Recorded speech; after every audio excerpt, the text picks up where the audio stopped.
had to do it 2 times for effect. That's how we do it to make sure that things are happening. This was impromptu, but hey, it's the Main Street coming in your ear hole, baby. Hey, and so I definitely want to start off this podcast by simply telling you to like, subscribe. That is super important because what we talk about is going to be important because it affects you on an everyday basis.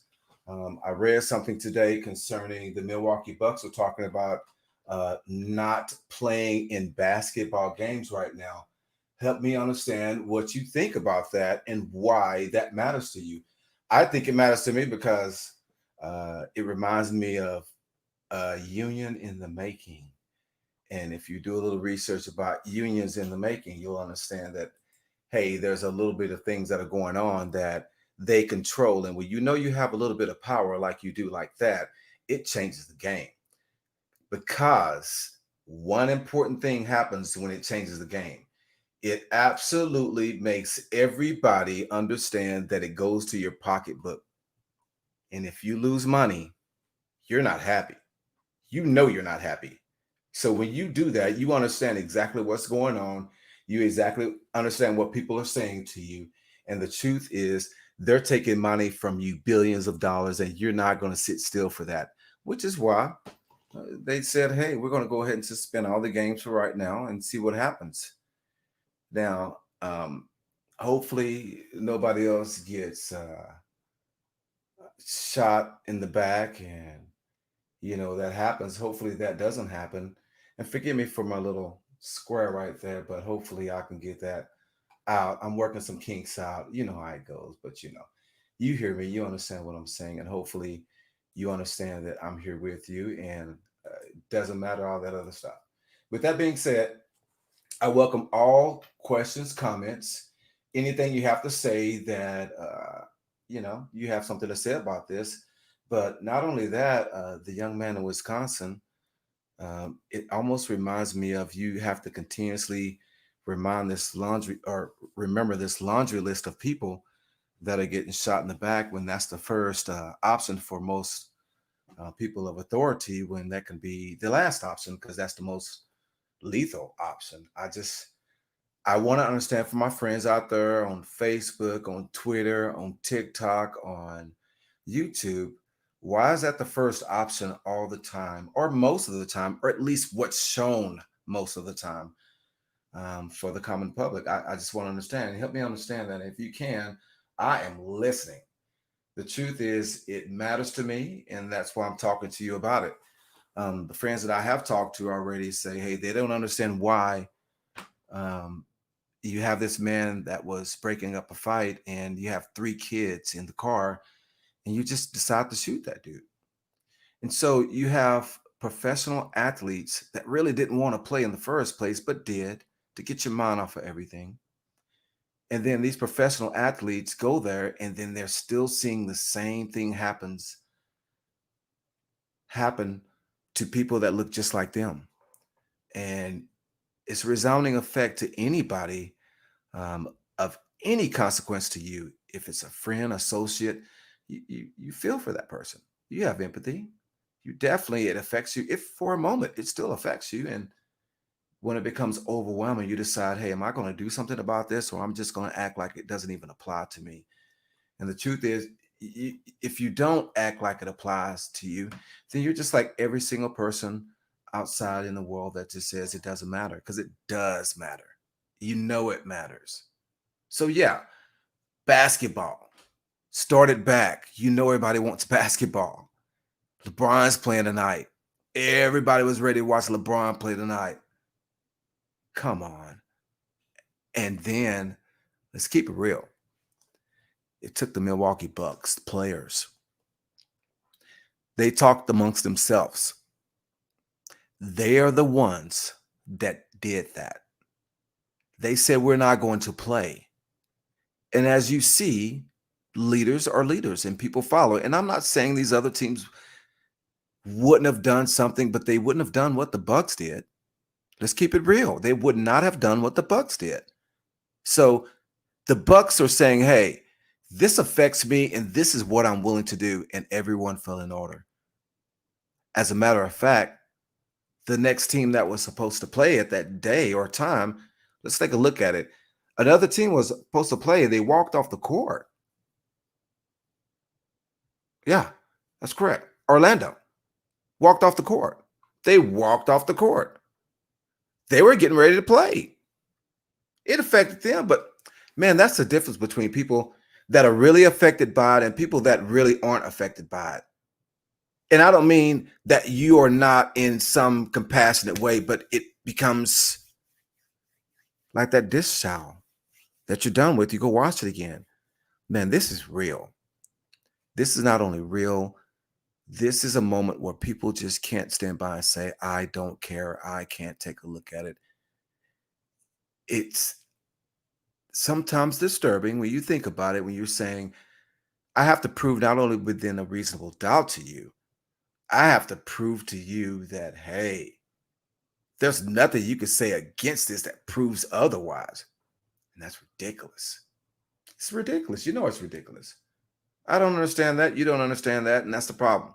So, with that being said, hey, I'm listening. I'm listening. And the people that want to join can join that I talked to earlier. And if you don't, you understand, hey, I am going to say what's on my mind. And I know you're thinking the same thing. So, my not only my black brothers, but my white brothers, my Hispanic brothers, my any kind of brothers and sisters, I want to know what you really think about it. I want to know how this is going to impact the owners. What are they going to do? A lot of stuff is on the parquet floor that's written Black Lives Matter. They're doing all the propaganda and promotion. A lot of the coaches absolutely feel and able to express now they have a platform without getting any recourse behind the scenes from the people that look like them, the white people. They have a force behind them that you can't say anything about. As before, they would get either prosecuted, and I don't mean legally, you know what I mean? They get fired or blackballed. And interesting that we say that blackball. All the terminology that we say that has black or connotations that way are always negative. Think about it. Angel food cake, devil's food cake. My ADD is kicking, but I'm gonna get back on target. So basketball, we're just talking men. What about women? What about WNBA? What about baseball? What about all the sports? How much money is being lost? And if you're an owner, what are you going to do about that? Because you're analytical. And if you're not, you have people in place that are. Or you wouldn't be in business and you wouldn't be a millionaire and or a billionaire. So, obviously you have those people in place that are talking to you and give you some very key sound advice. And the more power that these players understand that they have, the more power that they exhibit and exude to you, absolutely changes the game. But power is in numbers, and the numbers are accruing, and they know it. So I foresee a couple of things happening. A couple of nuggets will be thrown out there to them. We'll stop the games here. We'll cut it off for a week. We'll revisit and we'll come back because everyone wants to go back to work because they're sitting on their hands during this pandemic, which is another story in itself. What happens after that? Go back to what happens before this happened until somebody else gets shot. How many instances truly has to happen for you to say, no, it will be this way because you know it's right. And I'm not asking you anything that you shouldn't give anyway. And you win as well. In this negotiation or contract, whatever you want to call it, fill in the blanks, people. Everyone wins. The owner wins. He's getting billions. The player wins. He's getting millions. What they do with that, it's on them. The fan. You're doing the same thing. You're getting millions because you're getting what you are supposed to get, the absolute experience. And that's what you pay for. just like a movie, but you're more passionate about it. It matters more to you, which is why they make billions off of you. So don't get mad because if you, wherever you work, in whatever job you hold, corporation you work for, small business, the truth is, if you could make more and everyone involved could do the same, it is a no-brainer. So, yeah, that may be something I keep. I kind of like that because it's not focusing on me because that's what I want you to do. Focus on me. D Main Street is telling you some good, you know what I'm talking about. And so what that really comes down to as well, I want to pique your curiosity about this, and how does it affect the people that are the vendors, um, the families that are down there, the people that their livelihood depends on games being had. I don't think you'll hear about them. I don't think that really matters, to be quite honest with you. Do we really think about that? If it affects us, or if it affects someone we know. Kind of messed up. But hopefully people like you and us, or me, excuse me, like I have 2 or 3 people within me, probably do.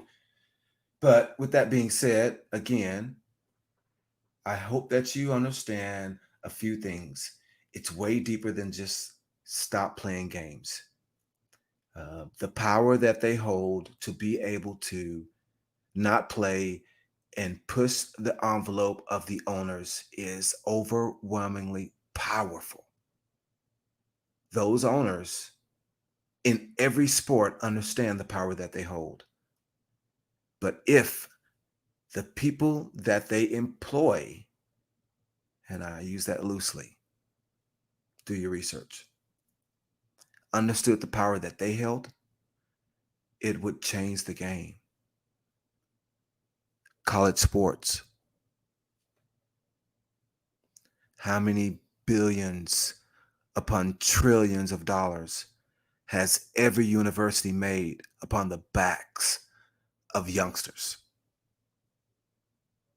And we say that's okay and cool. Okay. Story of OJ. Okay. Doesn't sound right, does it? Because it's not. Why don't they do that for you? Why don't who you make millions for or hundreds of thousands for or billions for, you telling me they can't pay you more? No, y'all don't want to hear that. Because if you ask for more, you're too greedy and you're not being appreciative of what you have. Why? Why can't you ask for more? My mom used to say, you'll never know unless you ask. And the worst they can say is what? 1, 2, 3. No.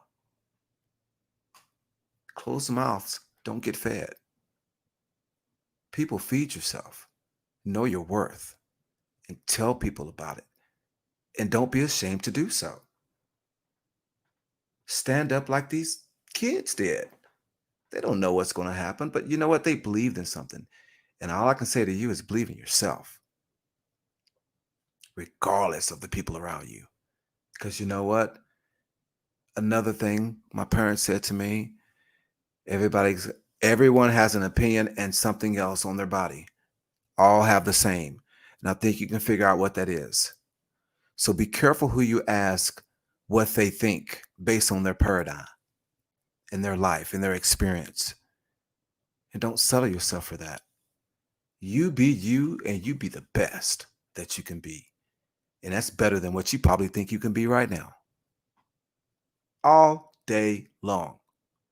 And surround yourself with those people like that team. They are like-minded. They stood together. Team effort takes a village. That's why they say those things. In numbers. Come on. We know what to do. Hey, I'm going to just remind you, I'm giving you $5.99 worth of game that is really worth $1 million. Hear me. I'm giving you the cheat code. And it's real. They're leading by example. Everyone that's listening right now, you are a leader and don't even know it. And people follow you. And if you really wrote it down, you could list them. Why don't you continue to do that and believe that? What's wrong with believing that you're a leader? You know you're doing it for the right reason. You know you have something to say. And what you do, you know you're smart in what you do. So why not do it? And I go to that little bit of a tangent, soapbox, if you will, because these kids are so much younger than me. And these kids that are younger than them are doing things that are different out in the streets. And if we really pull that onion back and see who are the people that are really trying to do something good, it's the people that are trying to make change, because we've went down this pathway so long and we're kind of complacent. It's like when you get anesthesia, you're okay, you're not feeling anything. And we need to feel. And you know what? When you feel, you react, you think, you process. Just like when you lose your job because of COVID or something like that, you think, you're upset, you have emotions. But damn it, you got to process that, because you didn't get this far in life just to lay down. So you figure something out. Same thing applies. But on this level, we're talking about human beings. And for people to walk out of something, for people to make an uprising riot, stop talking about the riot, people. Stop talking about the riots. Talk about why they're rioting. Talk about why they're angry. When your wife or husband is very, very upset, or friend, you're trying to find out why. You're not referring, or you're not trying to, or you should not be talking about what's happening after the fact. They're absolutely behaving in a way because they are fed up. And ask any woman when they're fed up how they act. And it doesn't matter what color you want to paint that brush. That's real. Ask them. Don't take my word for it. Ask any woman that's near you right now what I just said to you. When they're fed up, how do they respond? Either they'll walk away, or they will let you know you will never do this to anybody else. And they know that's true. So, why is it anybody else held to any different regard when it calls for you to be human and be decent to people? And if you're not, and you feel like you're not being treated decent, why is it us against them, blue against red, Republican against Democrat? Why is it that the language? Why can't it just be, hey, that's not right?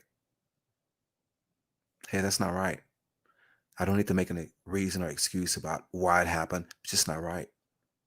Because regardless of what someone does to you, depending on some certain situations, if you are in the capacity to take someone's life, that's got to be sacred to you. And I don't think it is to everybody. And what's really, really, as a black man, what's really disturbing sometimes is the immediate reaction is, well, if they had, or, well, why didn't they do, or, well, they shouldn't.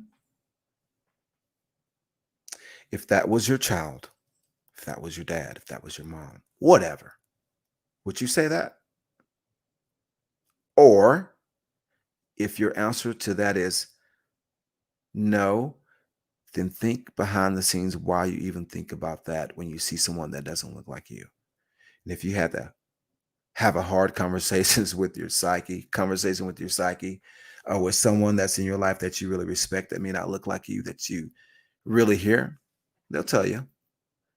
Every white person out there that has a cool Hispanic, black homeboy, homegirl, friend, debutante, you fill in the blank, you get me. And ask them one on one and say, hey, I want to know. I really want to know. What's the feeling? Why am I not understanding? See what they tell you. But they will be honest because you took the time to ask them that question. Now, you may not like what you hear, but you asked. So after you've listened, whatever you have to say, hopefully they can hear you the same way you listen to them. That's the point. The dialogue has to happen. Uncomfortable or not, it has to happen. The only way we are going to get past, grow, and evolve. What you know just might not be what's real. So that is my impromptu, what we would call raw thoughts. And I would love your insight, your anything. All you want to do is just let me know what you got, what you want to know, and I am there. I'm also going to make sure that you understand that you are the most important thing to me as I look through and make sure I look through my comments and things that I've had that say what's going on. So, what I want you to understand is a couple of things, ladies and gentlemen, is I appreciate you. I want you to like, I want you to subscribe, I want you to do everything that you can to help me promote what I'm saying to you. And on the other side of that, whether it be my volume, whether it be um, the visual, this is a work in progress. And there's some things I do like, there's some things I don't like, but it comes down really to you and what you tell me what's really working, what's not working. And if you tell me what's working and what's not working, I would appreciate it because that's what I want to know. That's just really what I want to know.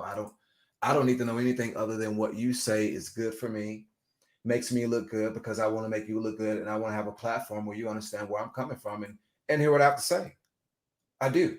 I really do. So if you'll help me out on that aspect, I give you my word. I will absolutely do everything I can to make this better. Uh, my ADD, I will calm that down quite a bit. I promise.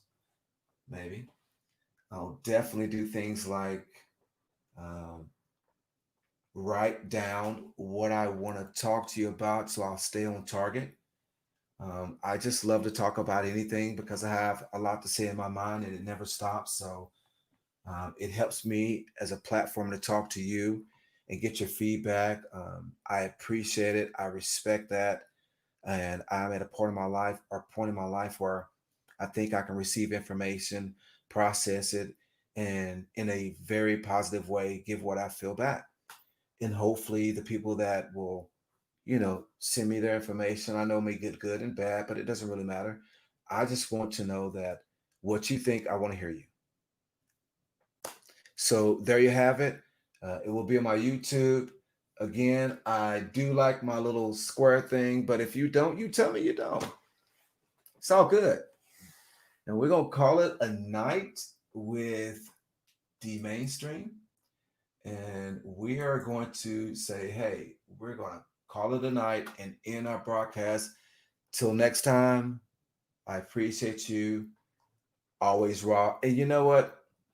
I'm going to watch the RNC tonight.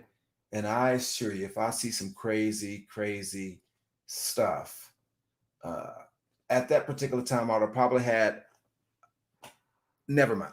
So I would have definitely, if I see that and there's something that I want to say about that, best believe I will definitely be there and talk to you again. Love you all. Till next time, like, subscribe, D Mainstream, YouTube, D Mainstream, rawtalkwithrespect.com, and all the platforms thereafter. Help me, help you, teach me, teach you, and we will definitely have a great partnership. Hey, love you guys. To all my new ones, to all my same ones, looking forward to the next one.